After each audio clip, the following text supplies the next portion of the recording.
নমস্কার, আমি অভিজিৎ রায়, zoom international স্কুলের শিক্ষক। দ্য ই পেপার ডিজিটাল চ্যানেলের লাস্ট মিনিট সাজেশন উচ্চ মাধ্যমিক 2024 অনুষ্ঠানে কস্টিং অ্যান্ড ট্যাক্সেশন বিষয়ে কিছু সাজেস্টেড কোশ্চেন নিয়ে আজ আলোচনা করব। শুরু করছি। Costing taxation total marks 80। এটা দুটো বিষয় নিয়ে ডিভাইডেড। কস্টিং থাকছে 40 মার্কস, ট্যাক্সেশন 40 মার্কস। এখান থেকে কোশ্চেন পেপার আছে, এমসিকিউ আসবে 1 into 24, মানে 24টা এমসিকিউ থাকবে 1 নম্বরের। এসএ কিউ থাকছে 12টা, 1 into 12, মানে কস্টিং প্লাস ট্যাক্সেশন দুটোকে মিলিয়ে। নেক্সট, কস্টিং থেকে আমাদের কোশ্চেন থাকছে 4 মার্কসের দুটো, 6 মার্কসের একটা আর 8 মার্কসের একটা, মিন্স 22 মার্কস। ট্যাক্সেশন থেকেও আমাদের 22 মার্কস থাকবে, 4 মার্কসের তিনটে, 10 মার্কসের একটা। এবার যে প্রশ্নগুলি খুবই গুরুত্বপূর্ণ এবছরের জন্য, আমি প্রথমে আসি প্র্যাকটিক্যাল প্রবলেমস কস্টিং এর তোমরা জানো দুটো খুব ইম্পর্টেন্ট চ্যাপ্টার যেখান থেকে আমরা প্র্যাকটিক্যাল প্রশ্ন আশা করতে পারি। নাম্বার 1 হচ্ছে স্টোরস লেজার। তো স্টোরস লেজার থেকে আমাদের এখানে প্রশ্ন আসবে এবছর। সব থেকে বেশি যেটা আমার মনে হয়েছে বা আমি বিভিন্ন সালের প্রশ্নপত্র দেখে যেটা তোমাদের জন্য তৈরি করেছি, সেটা হচ্ছে সিম্পল এভারেজ মেথড আর ওয়েটেড এভারেজ মেথড। তবে এর সাথে কিন্তু ফিফো মেথডটাও খুব গুরুত্বপূর্ণ। ঠিক আছে, তাহলে প্র্যাকটিক্যাল প্রবলেমস আমাদের স্টোর লেজার থেকে আসছে কস্টিং এর জন্য। আরেকটা চ্যাপ্টার আছে যেখান থেকে আমরা শ্রম ব্যয় মানে পারিশ্রমিক নির্ধারণ করতে পারি। সেখান থেকে 3টে টপিক খুব ইম্পর্টেন্ট। 1 নম্বর হচ্ছে হ্যালসে প্ল্যান, 2 নম্বর হচ্ছে রোয়ান প্ল্যান, 3 নম্বর হচ্ছে ডিফারেন্সিয়াল পিস ওয়েজ সিস্টেম। এখান থেকে বিভিন্ন টাইপের প্রশ্ন আসতে পারে। তোমরা বিগত 2015 সাল থেকে যে প্রশ্নপত্রগুলো এসছে সেই প্রশ্নগুলো ভালো করে যদি পড়ো তাহলে দেখবে যে এই 3টে বিষয়ের উপরই ম্যাক্সিমাম প্রশ্ন আসছে। আচ্ছা, এবার আমি আসছি 4 মার্কস বা 6 মার্কসের থিওরি টাইপের কি প্রশ্ন আসতে পারে। যেমন খুব ইম্পর্টেন্ট প্রশ্ন হচ্ছে ফিফো লিফো পদ্ধতির মধ্যে পার্থক্য। নেক্সট, উত্তম সময়রক্ষণ পদ্ধতির বৈশিষ্ট্য। নেক্সট, উত্তম মজুরি প্রদান পদ্ধতির বৈশিষ্ট্য। নেক্সট, হ্যালসে প্রিমিয়াম পদ্ধতির সুবিধা অসুবিধা। নেক্সট, কাঁচামাল বিলির মূল্যায়নের উদ্দেশ্যগুলি আলোচনা করো। নেক্সট, কাজে ব্যয়িত সময় নির্ধারণের উদ্দেশ্যগুলি উল্লেখ করো।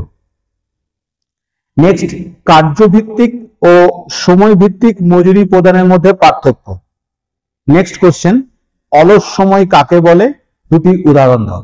এই প্রশ্নগুলি কিন্তু খুব খুব ইম্পর্টেন্ট 4 এবং 6 মার্কসের জন্য। প্র্যাকটিক্যাল প্রবলেমস তো বললাম, দুটো মেইন চ্যাপ্টার, একটা স্টোর লেজার থেকে, একটা হচ্ছে রেমুনারেশন ক্যালকুলেশন। নেক্সট আমি আসছি ট্যাক্সেশন পোর্শন থেকে। ট্যাক্সেশন পোর্শন থেকে থিওরি পোর্শন 4 এবং 6 মার্কসের জন্য। নাম্বার 1, আয়কর আইন অনুসারে যেসব সম্পত্তি মূলধনী সম্পত্তি হিসাবে বিবেচিত হবে না, এরূপ 4টি উদাহরণ দাও। নেক্সট প্রশ্ন, আয়কর আইন অনুসারে মূলধনী সম্পত্তির হস্তান্তর বলতে কি বোঝো? নেক্সট প্রশ্ন, দীর্ঘমেয়াদী মূলধনী সম্পত্তি বলতে কি বোঝো? নেক্সট প্রশ্ন, ভাড়া দেওয়া এবং নিজের বসবাসের জন্য গৃহ সম্পত্তির নিট বার্ষিক মূল্য থেকে যে ছাড়গুলি পাওয়া যায় তা আলোচনা করো। পরের প্রশ্ন, আয়কর আইন অনুসারে মূলধনী লাভ খাতে কর যোগ্যতার ভিত্তিগুলি আলোচনা করো। পরের প্রশ্ন, গৃহ সম্পত্তি থেকে আয়ের 4টি উদাহরণ দাও যা আয়কর আইন অনুসারে কর মুক্ত। পরের প্রশ্ন, আয়কর আইন অনুসারে কোনো ভাড়া দেওয়া বাড়ির বার্ষিক মূল্য নির্ধারণে অনাদায়ী ভাড়া ছাড়ের ক্ষেত্রে কি কি শর্ত পূরণ করা প্রয়োজন? নেক্সট, খুবই ইম্পর্টেন্ট প্রশ্ন, আয়কর আইনের 24B ধারা অনুসারে নিজস্ব বসবাসের জন্য ব্যবহৃত একটি গৃহ সম্পত্তির বার্ষিক মূল্য থেকে ঋণকৃত অর্থের উপর সুদ বাবদ প্রাপ্য ছাড়টি আলোচনা করো। নেক্সট, ওর সাথেই ভাড়া দেওয়া বাড়ির বার্ষিক মূল্য নির্ধারণে প্রয়োজনীয় ধাপগুলি আলোচনা করো। এবার প্র্যাকটিক্যাল প্রবলেমস কিন্তু একটা আসবে, সেটা হচ্ছে ইনকাম ফ্রম হাউস প্রপার্টি 10 মার্কসের। এখানে প্রশ্নটা কিরকম আসবে? ইনকাম ফ্রম হাউস প্রপার্টি, সেখানে দুটো বাড়ির আমাদের বার্ষিক মূল্য নির্ধারণ করতে হয়। একটা হচ্ছে নিজের বসবাসের জন্য, আর একটা হচ্ছে ভাড়া দেওয়া বাড়ির জন্য। আর একটা অঙ্ক আমাদের আসতে পারে, সেটা হচ্ছে ইনকাম ফ্রম আদার সোর্সেস। তো মেনলি যেটা দেখা যাচ্ছে যে ট্যাক্সেশনের ক্ষেত্রে দুটো মেন চ্যাপ্টার যেটা থেকে আমাদের প্র্যাকটিক্যাল প্রবলেমস আসতে পারে, একটা হচ্ছে ইনকাম ফ্রম আদার সোর্সেস 4 মার্কসের প্রশ্ন আসে, আর ইনকাম ফ্রম হাউস প্রপার্টি থেকে কিন্তু আমাদের 10 মার্কসের প্রশ্ন আসে।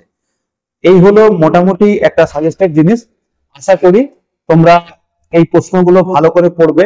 তো আমার যেটা বারবার বলার, সেটা হচ্ছে যে তোমরা কিন্তু বিগত বছরের প্রশ্নগুলি, যেমন 2015 থেকে শুরু করে বিগত বছরের প্রশ্নগুলো কিন্তু সমস্তই পড়ো, যাতে করে তোমরা আরো ভালো উত্তর লিখতে পারো এবং আরো ভালো মার্কস পেতে পারো। এমসিকিউ এর জন্য কিন্তু বিগত বছরের যে এমসিকিউ গুলো এসেছে সেগুলো থেকে ম্যাক্সিমাম দেখা যাচ্ছে যে রিপিট হয়।